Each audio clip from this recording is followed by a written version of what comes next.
Baik, selamat siang. Assalamualaikum warahmatullahi wabarakatuh. Salam sejahtera bagi kita semua. Saya lanjut kuliah struktur beton bertulang 1, ya, sempat terhenti beberapa pekan. Kita lanjut ya. Saya sudah jelaskan mengenai balok ya. Balok beton bertulang. Sekarang kita lanjut pembahasan tentang kolom. Mengapa ini penting? Kolom karena saya lihat tugas dari Prof. Wihardi adalah menghitung atau mendesain portal ya, yang mana portal itu terdiri atas kolom dan balok. Balok saya sudah jelaskan, sekarang kita pindah ke kolom. Nanti saya akan berikan juga kuliah tentang menghitung tulangan geser atau sengkang ya, atau behel. Oke, hari ini kita lanjut ke kolom ya. Jadi kolom itu adalah apa? Apa itu dimaksud dengan kolom? Jadi kolom itu adalah struktur yang lebih dominan menahan beban tekan. Ya, biasanya penampangnya boleh kotak, persegi atau bulat, yang mana panjang longitudinalnya lebih panjang daripada penampangnya, dan biasanya dia menerima beban aksial berupa tekan ya. Oke. Kemudian kolom itu ada yang disebut kolom pendek. Apa itu kolom pendek? Kolom yang hanya menahan beban, dan seberapa besar beban yang bisa ditahan itu tergantung oleh kuat tekannya. Kuat tekannya ya tergantung oleh materialnya. Kalau beton ya kuat tekan betonnya. Jadi kalau kolom diberi, saya ini kolom diberi beban, kita tambah bebannya ya sampai dia fail, dia retak, sampai dia patah. Itu seberapa besar beban sebelum kolom ini patah itu tergantung oleh kuat tekannya. Ya, kuat tekannya. Kemudian ada juga yang disebut dengan kolom tinggi. Kolom tinggi kita tidak berbicara lagi tentang beban ultimate, namun juga tergantung oleh kelangsingannya. Jadi kalau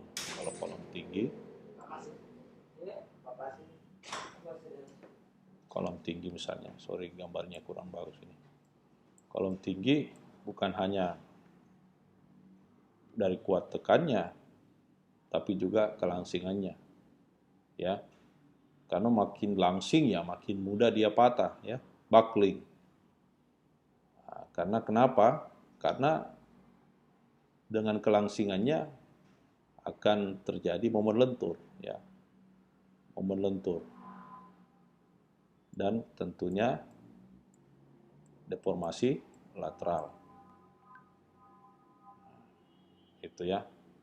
Jadi kita sudah tahu ada kolom pendek dan juga kolom tinggi. Kemudian tipikal kolom beton bertulang itu ada yang disebut kolom dengan penulangan tie kolom ya, atau penulangan kotak, di mana kalau kita lihat ini contohnya ya, penulangan kolom persegi ya, ini adalah behelnya atau tie-nya. Bentuk behelnya adalah bentuk persegi ya. Bentuk behelnya adalah bentuk persegi. Sementara jenis yang kedua, bentuk behelnya bentuk spiral ya. Ini bentuk yang kedua. Nah, ini contoh saja, ini contoh behelnya berbentuk persegi. Jadi ada dua ya, yang satu berbentuk persegi dan yang kedua berbentuk spiral. Tentu ada bedanya ya. Yang mana yang lebih kuat menerima beban, apakah yang persegi atau yang spiral. Ya, coba kita lihat. Ya. Nah, sebelum kita meninjau apakah yang lebih kuat itu kolom persegi atau kolom spiral, kita harus melihat bagaimana tegangan dan regangan pada kolom ketika dia diberi beban sebesar P. Ya. Jadi kalau kita melihat, ya, ini adalah grafik beban aksial dan ini adalah regangan aksial. Jadi ketika kolom ini diberi beban, ya, diberi beban, dinaikkan bebannya, maka terjadi regangan aksial. Ya, kolom ini akan memendek, ya. Nah, pada betonnya, ya, karena di sini ada beton dan ada yang putih ini adalah beton, sedangkan yang garis hitam ini adalah tulangan. Pada betonnya, ya, begitu dinaikkan bebannya, ya, betonnya akan mengalami regangan sampai pada beban puncak sebesar P0, ya, itu adalah beban puncaknya, kemudian bebannya akan turun. Kemampuan menahan beban pada kolom ini akan turun. Kenapa turun? Karena betonnya sudah mengalami fail, ya, sudah mengalami retak, sehingga kemampuan menahan bebannya turun. Itu pada beton. Namun pada tulangan baja, dia tidak putus, ya. Jadi pada saat kalau kita garis, ya, jadi sesaat sebelum mencapai beban P0, beban batas pada beton, pada tulangan baja, dia mengalami yield, ya, mengalami yield kira-kira sebelum pada beban P0, bajanya mengalami yield, ya, yield sampai dia fail, dia tidak putus, dia tetap yield. Jadi dari grafik tegangan-regangan ini kita bisa lihat bahwa pada kondisi fail pada kolom, yang fail itu pasti lebih dulu adalah betonnya. Sementara pada tulangan dia tidak akan fail, dia tidak akan putus, hanya mengalami leleh. Jelas, ya? Oke, jelas. Nah, untuk menghitung berapa daya dukung kolom atau beban ultimate itu maksudnya berapa beban batas yang dipikul kolom sebelum kolom itu pecah atau patah atau fail. Berapa kemampuannya, itu namanya beban ultimate. Sesaat sebelum kolom itu pecah. Jadi kolom itu kita naikkan bebannya sampai dia pecah. Sesaat sebelum dia pecah itulah disebut dengan beban ultimate, ya. Yang ini yang maksud dengan beban ultimate, ya. Oke, jadi untuk kolom persegi kalau kita hitung pakai rumus yang ini, ya. Apa itu P0, ya, sama dengan 85% kuat tekan beton, karena lebih cenderung kuat tekan beton yang lebih berpengaruh, di mana luasan yang dipakai adalah selisih luasan total, AG adalah luasan total dikurang dengan luasan besi. Ini pada beton, ditambah kuat tekan pada tulangan baja, ya, pada tulangan baja. Oke, jadi untuk persegi, ini untuk persegi, kita hitung ini. Kalau untuk spiral, maka beban ultimate kolomnya adalah 0,85 FC aksen, kuat tekan mutu beton, atau kuat tekan beton, ditambah 8,2 dikali FY dikali, ini FY adalah kuat leleh baja, dikali dengan luasan penampang spiral, penampang behel yang spiral, dikali dengan diameter penampang spiral, dikali dengan jarak spiral. Ya, jadi 0,85 FC aksen ditambah 8,2 dikali FY dikali A spiral luasan penampang spiral dibagi dengan diameter spiral, diameter penampangnya dikali dengan jarak antar spiral, ya, jarak behel dikali dengan area beton ditambah dengan kuat tekan pada baja. Oke. Nah, dengan menghitung 8,2 FY ASP dibagi DSS dikali ACC itu sama juga dengan kita breakdown ini ACC kita breakdown luasan penampang kolom secara keseluruhan dikurangi dengan luasan besi tulangan longitudinal. Maksudnya kalau saya lihat gini ya, ini ya, ini luasan penampang ya, ini luasan penampang spiral ya, ini luasan besi, tulangan besi. Yang dimaksud dengan luasan tulangan besi yang ini dikali semua ini dijumlahkan semua, maksud saya itu kita dapatkan AST, maka kita dapatkan 2,085.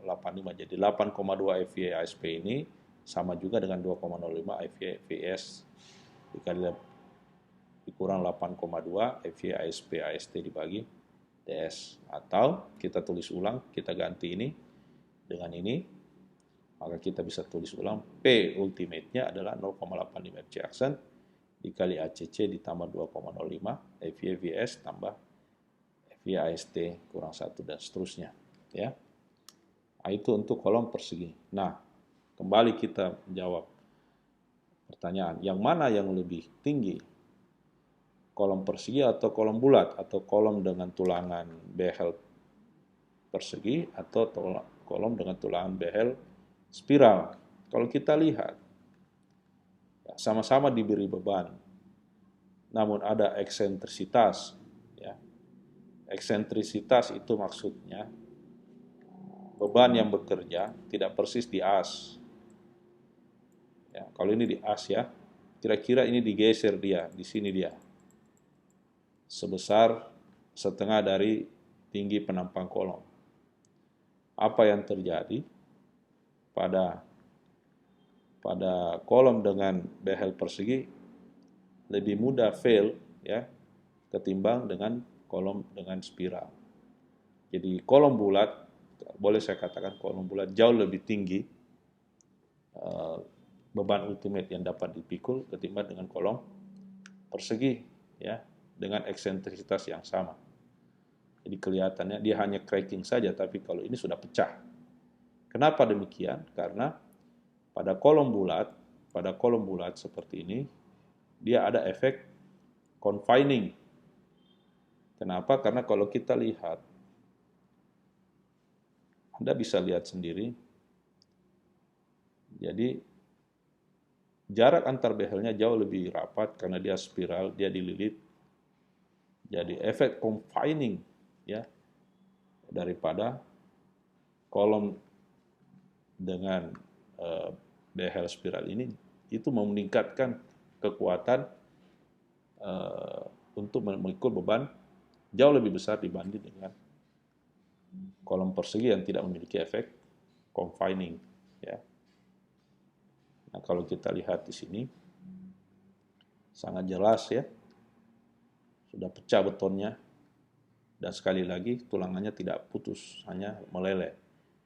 Tapi pada kolom bulat untuk gaya gempa ya, ini untuk kondisi kejadian gempa 1971 di San Fernando, pada kolom bulat ya hanya deformasi sedikit saja ya.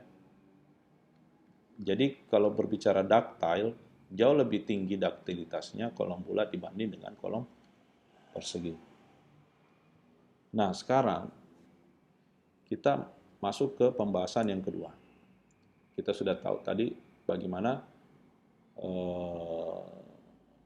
diagram tegangan-regangan pada kolom yang diberi beban. Nah, pada kolom jarang sekali kita dapatkan kondisi hanya beban aksial yang bekerja, jarang. Biasanya pada kolom, pada semua struktur kolom, itu bukan hanya beban aksial atau PU, tapi juga terdapat moment ultimate. Jadi dia bekerja momen dan beban aksial. Nah, kondisi ini kita bisa analisis di mana PU-nya tetap, namun MU-nya kita ganti sebagai PU dengan jarak eksentrisitas, karena kalau kita tahu PU dikali eksentrisitas itu juga sama dengan momen, ya, MU. Ya. Jadi MU-nya kita ganti PU dengan jarak E. Atau karena ini sama-sama beban aksial, ya kita ganti saja sebagai PU. Ya, jadi ini sudah melambangkan beban aksial dan juga momen yang terjadi pada kolom. Kalau kita lihat dari sisi atas, maka seperti ini. PU dengan jarak eksentrisitas sebesar E. Nah, inilah yang menjadi dasar menganalisis beban pada kolom, di mana beban itu bukan hanya beban aksial yang terjadi, tapi juga karena adanya eksentrisitas juga terjadi momen. Dan itu yang dipakai untuk analisis kolom. Nah, kalau kita lihat lebih detail, ya, di sini ada P ultimate dengan jarak E, ya, kemudian E dash itu adalah jaraknya. E itu apa? Jarak PU beban terhadap eksentrisitas, di mana jaraknya sampai dengan plastik sentroid namanya, ya, plastik sentroid. Oke. Kemudian E dash itu adalah jarak beban sampai pada tulangan paling ujung. H itu adalah tinggi kolom, B itu adalah lebar kolom, D itu adalah lebar tinggi efektif kolom. Ya. Nah, kenapa di sini ada AS dan ada AS aksen atau AS dash? Karena jika pada kolom bekerja gaya P, dia memiliki jarak eksentrisitas tertentu, ya, sebesar E, maka pada daerah kolom ini terjadi dua gaya atau dua tegangan. Kalau gaya itu dibagi dengan luasan. Tegangan yang pertama adalah tegangan tarik pada sisi sebelah kiri dari sentroid, plastik sentroid. Sedangkan pada sisi sebelah kanan itu adalah tekan, terjadi tegangan tekan. Nah, kalau kita gambar tegangannya kira-kira seperti ini. Seperti ini. Ini adalah tegangannya atau regangannya seperti ini. Jadi pada regangannya pada sisi sebelah kanan sampai serat terluar itu regangan tekan pada beton 0,003 sama dengan balok, ya. Kemudian pada besi itu sebesar E dash IS dash, sedangkan regangan tarik epsilon dash. Jadi tegangan tekan pada besi epsilon S dash dan peregangan tarik pada besi. Yang sisi kan ini tertarik, ini tertekan besinya. Pada tarik ini epsilon S, ya. Untuk tegangannya pada sisi sebelah sini mengalami tegangan tekan atau kompresi, sedangkan pada sisi sini mengalami tegangan tensile atau tarik Fs pada baja. Sedangkan Fc pada beton dan garis ini adalah tegangan tekan atau Fs dash pada baja tulangan yang ini, ya, yang mengalami tekan. Oke. Nah, pada tegangan ini sama saja konsep balok, karena dia semisirkular, kita bisa buat ekivalennya berupa persegi, di mana besaran Fc yang ada di sini itu sama dengan 0,85 Fc aksen. Luasan yang ada di sini, luasan ini sama saja kalau dibuat kotak dengan sisinya 0,85 Fc aksen, dan sisi sebelah sini A. A-nya itu apa? Delta 1 dikali C yang ini, ya. Sementara yang untuk besi ada juga Fs aksen, yaitu tegangan tekan pada besi. Kalau kita buat resultan force-nya, ini dijadikan resultan, ini menjadi tegangan tekan pada beton, ini ini gaya tekan pada beton, ini gaya tekan pada besi, kemudian ini adalah gaya tarik pada besi, ya, dan ini adalah beban, ya, PU-nya beban. Oke. Nah, kalau kita tulis kembali, PU itu adalah 0,85 Fc aksen, karena PU itu adalah harus equal dengan 0,85. Ini adalah CC 0,85, ya, CC ditambah dengan CS, ini CS ini dikurang, karena ini arahnya berlawanan, dikurang AS Fs. Jadi PU itu equal dengan yang ini, ya. Tapi kalau kita berbicara tentang momen, karena PU ini memiliki momen terhadap E aksen, PU dikali E aksen, PU dikali E aksen itu sama dengan momen yang ada di sini, ya, atau sigma momen sama dengan 0. Kita akan dapatkan PU dikali E dash itu sama dengan CC dikali jaraknya ke arah sini, yaitu 0,85 Fc aksen dikali AB itu CC dikali jaraknya, dengan momennya adalah D dikurang A dibagi 2, ya. A dibagi 2 di sini dia letaknya terhadap jarak yang ini, ya. Oke. Kemudian CS itu adalah AS FY dikali D dengan momennya. CS ini dengan momennya D dikurang D dash, ya. D dash-nya yang mana? Yang ini, ya. Jadi luas ini jarak ini dikurang dengan yang ini. Jadi di sini titik momennya di sini, ya. Titik momennya. Jadi ini kira-kira berlawanan arah jarum jam. Ini berlawanan, ini searah jarum jam. Kalau yang ini dia tidak memiliki momen karena pas dia beripit pada titik rotasi, ya. Oke, ini untuk momen.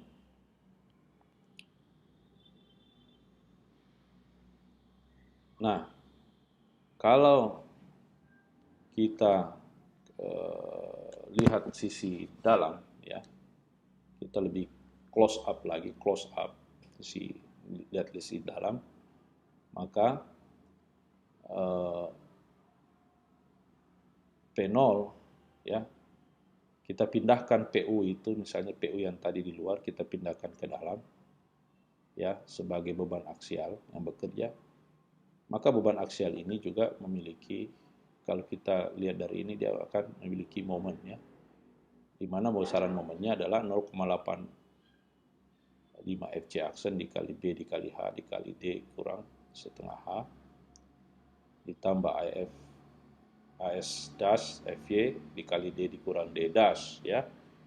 Untuk tulangan yang mengalami kompresi itu sebesar, sama juga sebesar P naught dikali, P naught-nya ada di sini ya. Ini di sini posisi P naught-nya dikali dengan D double dash ya. Atau kita bisa tulis kembali 0,85 FC aksen B dikali H ditambah AS aksen dikali FY ya. Nah, ini Anda lihat saja yang ini ya. Ini adalah tegangan dan ini regangan. Anda lihat ini regangan dan ini adalah tegangan. Maka berapa besaran jarak plastik sentroid ke sisi sebelah kiri tulangan ya, itu sama dengan persamaan ini ya. Oke. Nah, untuk regangannya, persamaan regangannya tentu kita bisa hitung ya, di mana perbandingannya 0,003 dibagi CB ini CB, itu sama saja dengan epsilon S dibagi dengan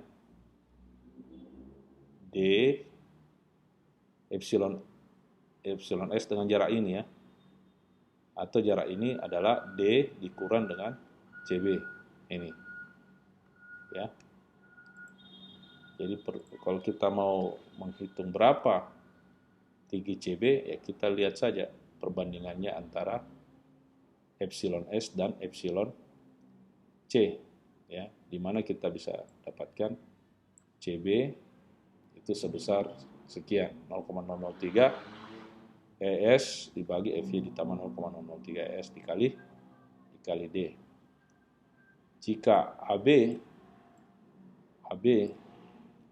sama dengan beta 1 dikali CB ya kita masukkan saja ya, dimana beta 1-nya ini kalau tidak salah antara 0,7 sampai 0,8. Nanti dicari saja yang mana yang biasanya dipakai ya. Oke.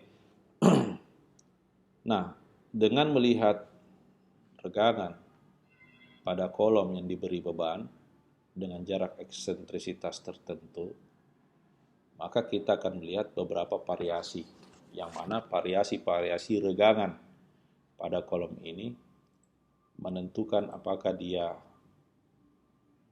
bentuk kegagalannya itu menentukan bentuk kegagalan kolomnya, apakah bentuk kegagalannya itu dalam bentuk kegagalan tarik kah atau kegagalan tekan. Maksudnya kolom itu apakah dia patah karena pengaruh tegangan tarik atau pengaruh tegangan tekan. Nah, kalau kita lihat di sini, ini kan yang tadi ini ya. Ini yang tadi ini. Ya. Kita lihat variasinya. Jadi kalau misalnya regangannya ya, taruhlah ini adalah CB ya. CB. Kalau pas kurva regangannya berada pada posisi CB, dia berarti balance failure, di mana C-nya ya, ini adalah balance failure ya. Nah, jadi C-nya persis sama dengan CB. Dan pada balance failure ini diasumsikan bahwa baja itu sudah mengalami leleh atau Fs sama dengan Fy. Tapi kalau misalnya kurva atau garis